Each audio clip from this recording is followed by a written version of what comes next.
నిజమే. మనిషి తన ప్రాణాల కోసం, తన బాగు కోసం ఎన్ని లక్షలు తెమ్మన్నా తెస్తాడు, ఏం చేయమన్నా చేస్తాడు.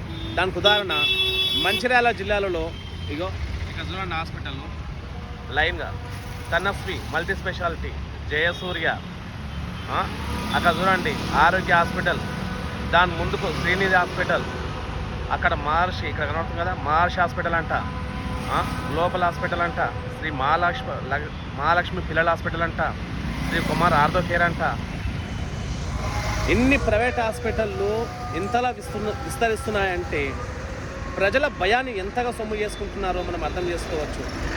ప్రభుత్వం ఎన్నో లక్షలు పెట్టి గవర్నమెంట్ హాస్పిటల్ని ఏర్పాటు చేస్తే కూడా ఇన్ని ప్రైవేట్ హాస్పిటల్ మంచిర్యాల జిల్లాలలోనే లైన్గా ఇన్ని ఉన్నాయంటే ఈ వీధిన ఉన్నాయి. వాళ్ళదేం లేదు తప్పు. మనము ప్రభుత్వ ఆసుపత్రులను నమ్మకం ఉంచకపోవడమే, ఆ డాక్టర్ల పైన నమ్మకం ఉంచకపోవడమే ఇది కారణంగా చెప్పుకోవచ్చు.